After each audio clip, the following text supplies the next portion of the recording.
Hey everyone, Vinayak here. Today I'm checking out a new wireless microphone by Audio Array, the AM-W10. It's a 2 transmitter single receiver model and is supposed to be very affordable. So let's check it out and see if it's worth the price and if it'll give the more expensive models a run for their money. This is the AM-W11 by Audio Array, a microphone kit that includes 2 wireless transmitters and 1 receiver. Omnidirectional pickup pattern, long distance transmission, and clear sound. We will be testing these. Audio Array branding on the side, quick specs on the back of the box. We have a manual within, quite informative. I love the hard case included. This will keep the microphones much safer. Opening it up, we have 2 wireless transmitters and one in the middle is the wireless receiver. 2 wind muffs are provided. Here's a closer look. An assortment of cables can be found above. USB-A to triple USB-C charging cable. I like this, it has a decent length. A cable for the phone. Your phone should have a 3.5mm jack to be able to use it. 2 lavalier microphones are included, one for each transmitter. Camera audio cable which is 3.5 to 3.5mm. Here's the transmitter. 2 LEDs can be found on top to know the connection status and power. It has a built-in mic and a 3.5mm port to use the included lavalier mic or even your own. USB-C charging port can be found on the back. The transmitters both have the same design. Here's the receiver.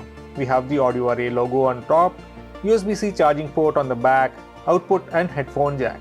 Output would connect to your camera. The headphone jack is for the cameraman to monitor audio levels using a headphone connected separately. We have the plus and minus buttons to increase and decrease gain, and a power button is present at the end. When powered on, we can see the small display here, which displays the receiver's battery level in the center. The transmitters are not yet connected, so we have the battery levels displayed as empty. Let me turn one of the transmitters on. It connects immediately. Here we can see the battery level of the transmitter, connection status, and also the audio level, which is the small line under TX2. Turning on the other transmitter, it connects as TX1. We can change the gain on the receiver as per the audio levels. If it's peaking, we can reduce the gain. Here's how the transmitter looks as compared to the Rode Wireless Go. Similar in size, but the Audio Array has rounded edges and feels a bit lighter. Here's the power button. The Rode's button has a more rubberized feel. Here's the microphone, a 3.5mm jack, USB-C port, quite similar except for the rounded edges. We have this clip which allows mounting the receiver onto a camera's hot shoe or even clip onto a shirt if using an external recorder. We can also charge the devices using a power bank using the USB-A to triple USB-C cable provided, making it easy to keep them charged up on the go. So when you have 2 wireless transmitters, you can conduct interviews more easily. So this is now transmitter 1, this is transmitter 2. Just give the transmitter 2 to the one being interviewed and you have one for yourself. So this is how the quality of the audio is between transmitter 1 and transmitter 2. So this is the gain set to the lowest and the volume goes down way low, and whenever you raise the gain on the PC, you get a lot of noise. So let's test it out. Testing 1 2 3, testing 1 2 3 at the lowest gain. I've set the gain a little higher, so this is one step above the lowest. So testing 1 2 3, this is the quality of the audio, one notch above the lowest gain setting. So I have raised the gain now and now it's at mid level. So testing 1 2 3, this is the audio quality at medium gain. I like it at this setting as the voice is clear and there's no noise, but there could be some because my Nikon Z6 is set at a lower input volume.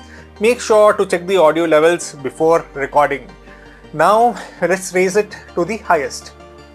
So this is the quality of the audio at the highest gain, testing 1 2 3, and my voice seems to be jarring a bit as my camera's input volume is set a bit low. It doesn't seem to distort much, but some distortion is present. Let's check the quality of the audio as you get more distance between the transmitter and the receiver, and as I keep walking that way, if it cuts out, we know when it's cut out because the audio will be recorded. So let's see, I'll start counting now.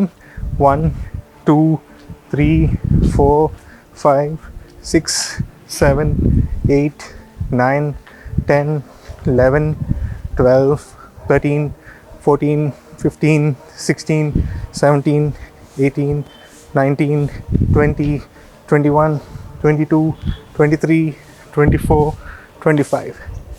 I think this should be far enough for anybody to record, and if the quality of the audio, if it is still recording, it's pretty good.